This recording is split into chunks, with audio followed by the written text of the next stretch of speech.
안녕하세요. 저는 29살 결혼을 앞두고 있던 여자입니다.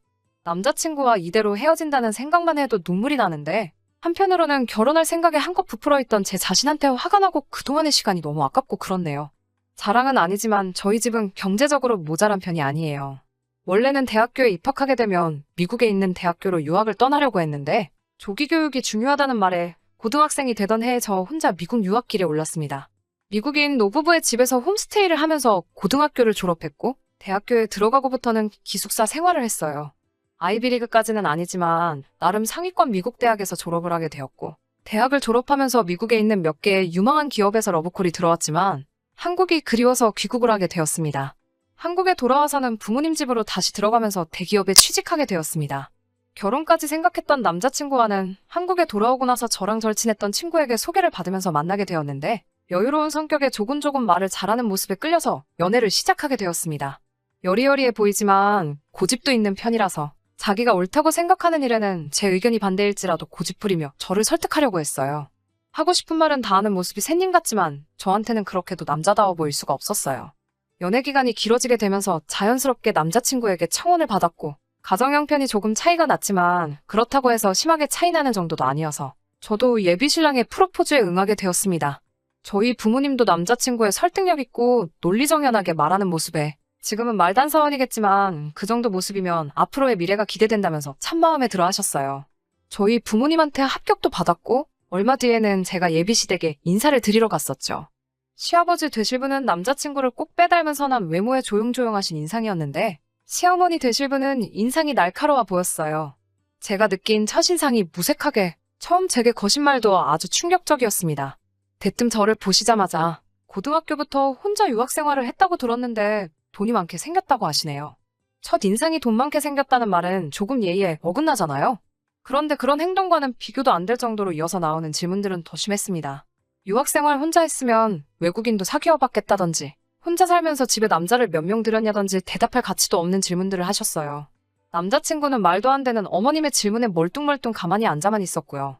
참다 더는 안 되겠다는 생각에 왜 그런 질문을 하시냐고 여쭈어봤습니다. 기분은 상했지만 최대한 예의를 갖춰서 질문을 했는데 돌아오는 대답도 아주 가관이었습니다. 유학생들은 아주 문란하게 논다고 들었다고, 너도 유학했으니 그 정도는 확인해 볼 수 있는 거 아니냐고 하시네요. 결혼정보회사에서도 유학 다녀온 여자들은 가입할 때부터 감점 요인인 걸 알고 있느냐고 하시더군요. 기분은 상했지만 언제나 옳지 않다고 생각하는 말에 항상 한마디를 해오던 남자친구가 나서주지 않을까 생각하며 그렇게 남자친구 하나만 보고 꾹 참았습니다. 꾹꾹 참으며 아무 말도 안 하고 있으니 제가 정말 만만해 보였나 봐요. 너네 집이 돈이 많으니 신혼집은 너네 부모님이 해주시겠네 하면서 이제 나도 며느리한테 용돈 좀 받으면서 살 수 있겠구나 하면서 혼자 웃으시더라고요. 아버님은 옆에서 쓴웃음만 짓고 있고 남자친구는 그 와중에도 말 한마디 안 하고 밥만 처먹고 있었어요.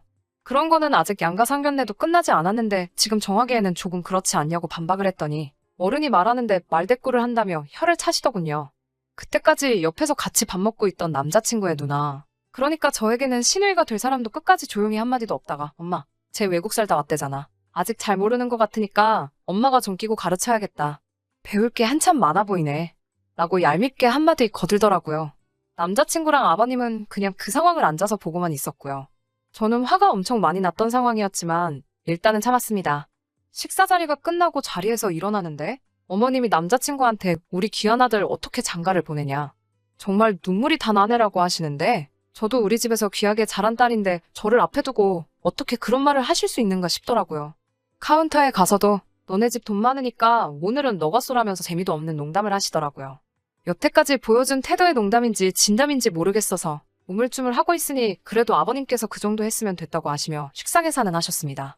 앞으로 며느리가 될지도 모르는 저한테 돈 10만 원이 아까워서 안절부절 못하는 모습에 크게 실망을 했어요. 남자친구 가족들은 콜택시를 불러서 기다리고 있었고 저는 남자친구와 둘이 뒤에서 따로 서 있었는데 그 짧은 시간 동안 아주 시어머니 되실 분과 신우 될 사람한테 호되게 당한 제 걱정은 하지도 않더군요. 오히려 시간도 애매한데 이제 뭐하러 갈까? 하고 물어보면서 핸드폰으로 동네 모텔을 검색하는 모습을 보니 결혼은커녕 여태까지 이런 놈하고 만났다는 생각에 화가 머리끝까지 나더라고요. 아무 말도 안 하고 가만히 있다가는 화병이 날 것 같아서 남자친구 가족들 앞에 있는 건 상관도 하지 않고 남자친구한테 야, 이 등신아 라고 소리를 고래고래 지르면서 참아왔던 걸 한 번에 다 뿜어버렸어요. 너는 얼마나 순수하게 살아왔길래 부모님 앞에다 두고 모텔을 검색하고 있어? 우리 집 돈 많으니까 신혼집 해올게. 대신 너는 앞으로 내 앞에 넙죽 기어서 살아. 너네 엄마가 나 만나는 날만 기다리고 있다더니 이게 그런 뜻이었어? 식충이같이 밥만 처먹고 그 말 잘하던 주둥이로 밥 먹는 거밖에 할 줄 모르지. 하고 소리를 빽빽 질렀어요. 그리고 남자친구 손에 들려있던 남자친구 가족들 준다고 준비했던 선물이 담긴 쇼핑백을 다 낚아채버렸습니다. 제가 그렇게 소리를 지르고 있으면 왜 그러냐고 물어볼 법도 안 돼? 그 와중에 신우될 사람은 저한테 쇼핑백은 왜 가져가냐고 물어보더라고요.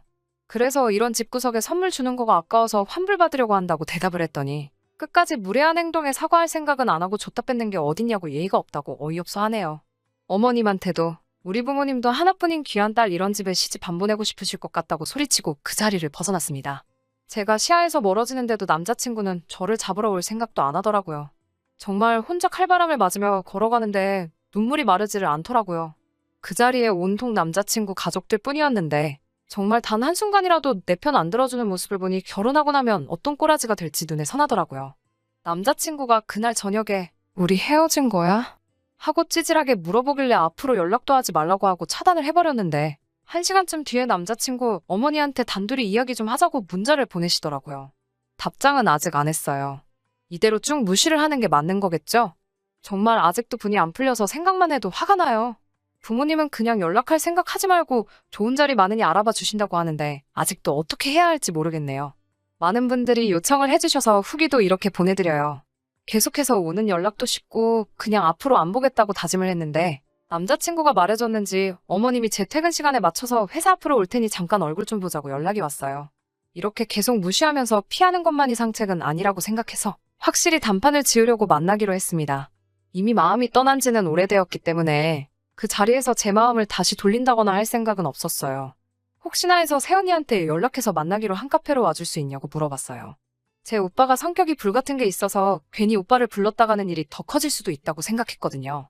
퇴근하고 나서 만나기로 한 카페에 가보니 어머님하고 남자친구가 같이 있었어요. 세연이는 아직 도착하지 않은 상황이었고요. 세연이 올 때까지 기다릴까 하다가 저도 성질이 조금 급한 게 있어서 그냥 카페 안으로 들어가 두 사람 앞에 앉았습니다.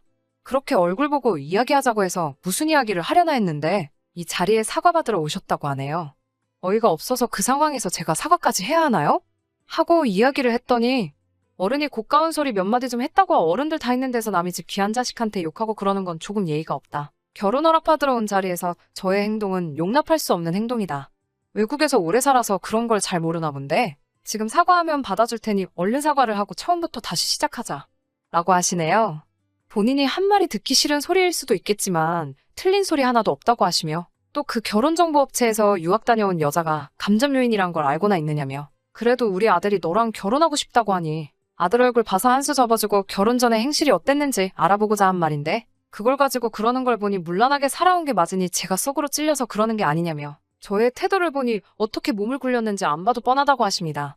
집해오라고 한 말도 그냥 지나가는 이야기로 한 말이고 너가 말한 대로 너랑 나눌 이야기도 아니니 상견례가 진행되면 그때 너네 부모님하고 이야기를 하겠다고 하시네요. 단 한 개의 사과도 없이 제 행동을 하나하나 지적해가며 이건 제가 이래서 잘못했네. 저래서 잘못했네 하며 저보고 사과를 하라고 강요하는 모습에 머리 빠져서 한마디도 대꾸하지 않고 무슨 이야기를 하는 건가 듣기만 했네요. 남자친구가 고집안 꺾고 어떻게든 저를 설득시키려 했던 장정 같던 모습이 어디서 배워먹은 성격인지 단번에 알겠더라고요. 그 말을 다 들으니 정말 마음 한구석에 남자친구에게 남아있던 정내미마저 뚝 떨어지게 해주셨어요. 차라리 이런 식으로 나오니 저는 오히려 더 고마웠습니다. 저도 이제 말 가려서 할 필요가 없으니 그 아줌마를 향해서 한마디 한마디 마음에 아껴놓았던 말을 시작했습니다. 우리 집 잘 사는 거 맞아요. 집이며 참여 혼수에 예단까지 원하는 대로 다 해올 수 있습니다. 라고 말을 먼저 시작했습니다. 집에 차까지 해온다는 말에 아줌마는 이어질 말은 생각도 안 하고 기분이 좋아졌는지 그거는 어른들끼리 만나서 천천히 이야기해야 맞지 라고 하면서 싱글벙글 표정을 숨기지 못하겠더라고요. 그 반응에 저는 하지만 우리 부모님 만날 일은 앞으로 없을 테니 집이며 원하는 거 전부 다 해올 수 있는 며느리는 다른 데서 찾으셔야겠다고 말해줬어요. 우리 부모님이 집안 형편 차이 나는 사위까지는 좋게 좋게 이해해 주시려고 했는데 학벌 차이 나고 못 배워먹은 사위는 보기 싫다고 하신다고 착하기라도 하면 데려다 살겠는데 어머니 꼬라지를 보니 가정교육도 제대로 못 받은 것 같아서 이대로 끝내는 게 맞겠다고 하셨다고요. 사과를 할 건 제가 아니고 그날 무례한 질문을 한 아줌마가 저한테 사과를 하는 게 맞고 이런 말 하려고 부른 거면 피차 서로 시간 낭비한 것 같으니 저는 이만 돌아가 보겠다고 했어요.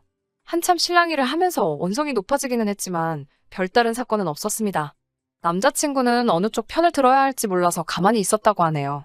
어머님이랑 저랑 실랑이하는 중간에 남자친구가 저랑 헤어지기 싫다고 그냥 어머니한테 사과드리고 처음부터 새로 시작하자고 하는데 어이가 없어서 헛소리하지 말라고 쏘아붙이고 자리에서 일어나 버렸습니다.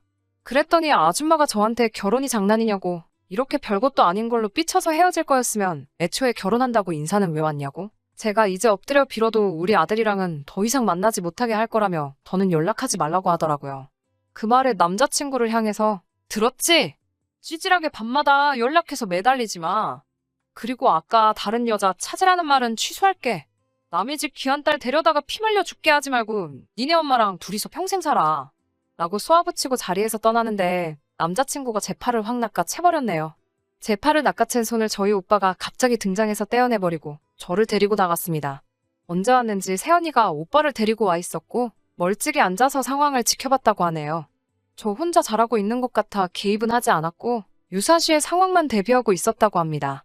오빠가 이미 인상을 팍 쓰고 얼굴이 잔뜩 울그락불그락해져 있으니 아줌마도 전 남자친구도 그 앞에서 아무 말도 못하고 쩔쩔매고만 있었어요. 하고 싶은 말도 다 했는데 아무 말도 못하는 두 사람 그런 꼬라지를 보니 이젠 눈물도 안 나고 오히려 속이 다 후련하고 통쾌하더라고요. 부모님은 그냥 좋은 경험했다 치고 아직 저도 나이가 어리니 똥차가 지나가면 벤츠가 올 거라고 조급하지 말고 젊음을 더 즐기라고 하시네요. 혹시 모를 상황에 대비해 지금은 오빠와 새언니네 집으로 들어가서 오빠랑 같이 출근하고 있습니다. 다행히 그 뒤로 아무런 연락도 없고 마주치지도 않으니 잘 끝난 것 같습니다. 사람 보는 눈이 없던 제가 멍청했지만 정말 이제 와서 생각해보니 결혼하기 전에 그렇게 깽판을 쳐준 그 아줌마한테 고마울 따름입니다. 결혼을 해버렸으면 빼도 박도 못 해버릴 뻔했는데 어떻게 보면 새 출발할 수 있게 저를 도와준 거나 다름이 없으니까요. 그래도 오랫동안 만났고 사랑했던 건 진심이니 당분간 마음 한구석만큼은 허전하겠지만 아무리 생각해봐도 이젠 슬픈 것보다 어이없는 기분이 더 크네요. 여러 사람들 말처럼 똥차는 이미 지나갔으니 언젠가 나타날 벤츠를 기다리면서 저는 제가 하던 일이나 열심히 하면서 미래를 준비해야겠어요. 끝까지 들어주셔서 감사합니다. 오늘의 사연은 여기까지입니다. 구독과 좋아요, 알람 설정 부탁드리고 더 좋은 사연으로 다시 찾아뵙겠습니다. 감사합니다.